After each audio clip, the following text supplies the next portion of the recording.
There's some confusion tonight over a veto by Arkansas Governor Sarah Huckabee Sanders on the final day of session. Despite lawmaker approval, the governor shot down a bill that could have made a difference for medical marijuana patients. 5 News reporter Kayla Davis talked to a cancer patient and a state representative who are questioning now the governor's reasons.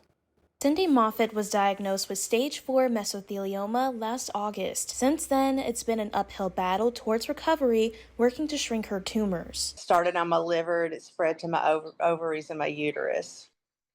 So I'm on really strong high doses of chemotherapy. Because of her illness, she's often isolated. I'm in and out of the hospital a lot. I have to watch, I'm isolated a lot because of my white blood count. Which keeps me at home and away from people, because if you don't have a good white blood count, you don't have an immune system, which means somebody could sneeze next to me and now I'm in the hospital.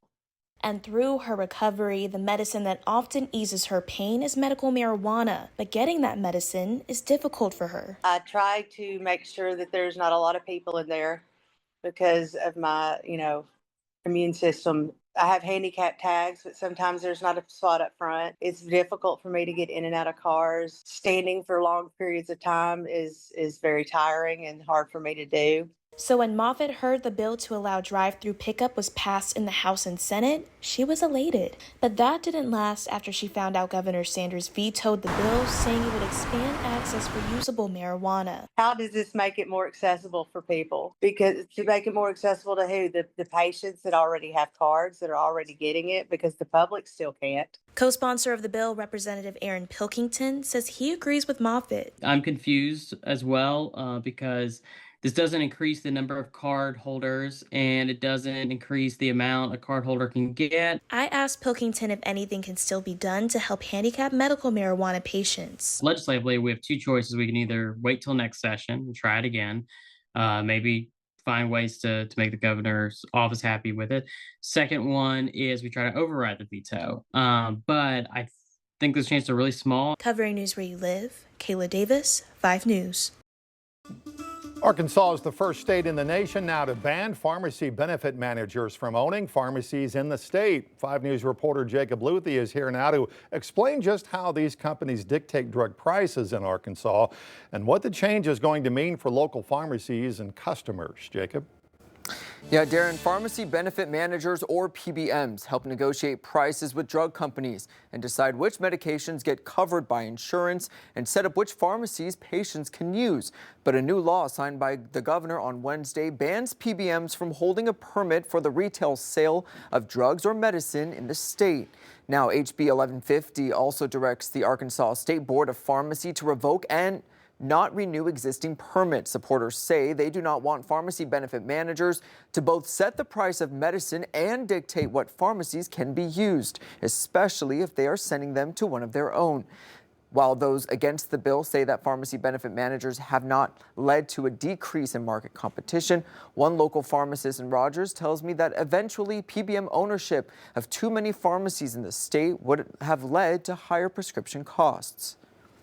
The system, the way it was, the patients may be forced to go to the PBM-owned pharmacy, or the reimbursements may be so poor for the other local pharmacies that they go out of business. Then you're only left with one option, and then they have 100% control of what the prices are going to be because there is no competition. Now, the new law goes into effect January of next year. Jacob Luthi, 5 News. All right, Jacob, thanks. New tonight at 6, Crawford County has been ordered to pay legal fees for a lawsuit that involved the library system. Library system and several county leaders were sued by parents a few years ago for moving LGBT books made for children to the adult section. Judge eventually ruled the library must return the books, and the plaintiffs filed another lawsuit keeping the county from using the library system's budget to cover more than $100,000 in legal fees. On Wednesday, a judge ordered the county to pay those fees. Total judgment was for about $112,000. Now to that developing story tonight at Florida State University. Several people were shot after a gunman opened fire on campus in Tallahassee this morning.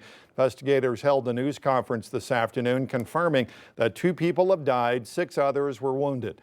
They say the suspect is also in custody. They revealed the suspect's identity as Phoenix Eichner. He is the son of a sheriff's deputy, and investigators believe he used the parents' former service weapon in that shooting.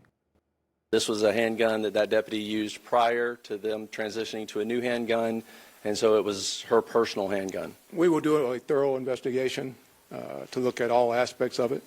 There's no cause right now that we're aware of that require her to be placed on any kind of suspension or otherwise.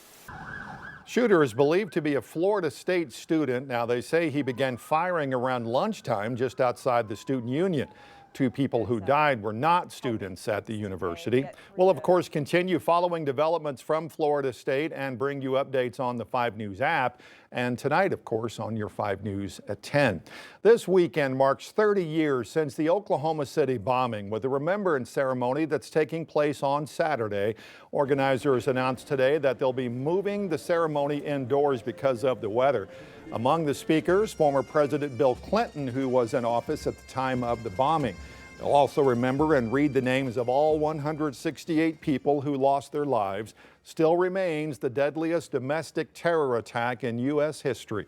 Now, we'll be airing the full ceremony this Saturday morning. Coverage starts at 8:30 in the morning on Saturday. That's live on 5 Plus. You can download 5 Plus to your smart TV and watch it for free. 5 News anchor Morgan Wrigley will also be in Oklahoma City. She's going to share stories about the victims connected to our area and how some locals rushed in to help the day of that attack. You can watch her live coverage from the memorial tomorrow night at 5 and 6, and then in the 6 o'clock hour of 5 News this morning on Saturday.